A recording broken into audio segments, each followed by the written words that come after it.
নমস্কার, সুখ শান্তি সমৃদ্ধি চ্যানেলে আপনাদের প্রত্যেককে স্বাগতম। আমি শ্রী রমেন পাল। আজ আলোচনা করব জীবনের শ্রেষ্ঠ রেমেডি কী। বর্তমানে ইউটিউব, ফেসবুক, ইনস্টাগ্রামে প্রচুর রেমেডি নিয়ে আলোচনা হয়।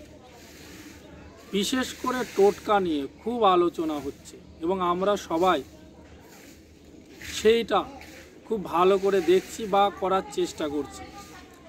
এত পরিমাণে টোটকা আলোচনা হচ্ছে বা আমরা শুনছি, এতে আমাদের কিন্তু মানসিক রোগী তৈরি হয়ে যাচ্ছে। কোনটা করব, কোনটা করব না, কোনটা করলে ভালো হবে, কোনটা করলে খারাপ হবে, সে বিষয় নিয়ে আমাদের মধ্যে একটা দ্বিমত রয়েছে। তো যাই হোক, আমি যে বিষয়টা উল্লেখ করব সেটা প্রত্যেকটা জ্যোতিষী যারা রয়েছেন তারা 100% একমত হবে আমার সাথে, এবং তাতে কোনো দ্বিমত নেই। সেটা কি জানবেন? সেটা হচ্ছে আমাদের নামকরণ। যে নামকরণ জন্ম থেকে শুরু করে মৃত্যু পরেও তার নাম থেকে যাবে।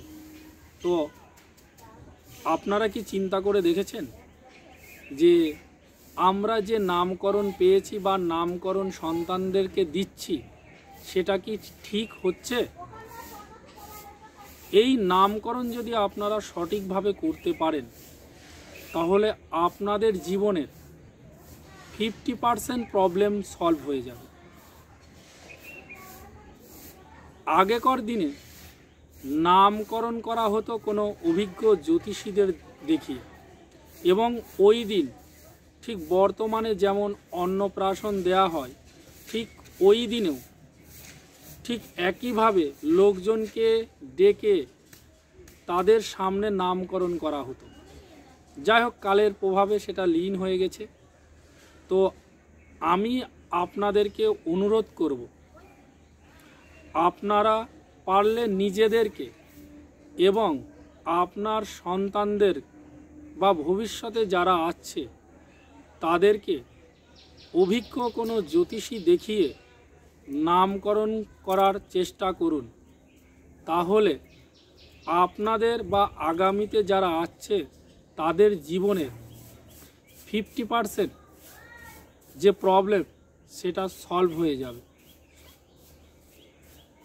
এমনকি আপনারা অনেকেই দেখেছেন বা শুনেছেন যে অনেক ব্যক্তির নাম পরিবর্তন করার পরে জীবনে কিন্তু পরিচিতি লাভ করেছে, তার নেম ফেম বেড়ে গিয়েছে। তো এই যে আমি আলোচনা করলাম, এটা এখন আপনারা বিচার করবেন। যদি এই বিষয়ে আপনাদের কোনো কিছু জানার প্রয়োজন মনে করেন, তাহলে অবশ্যই আমার সঙ্গে যোগাযোগ করতে পারেন। আমার মোবাইল নাম্বার হচ্ছে 6294328886। পারলে একটা লাইক করবেন, কমেন্ট করবেন এবং শেয়ার করে দেবেন। ভালো থাকবেন, সুস্থ থাকবেন। নমস্কার।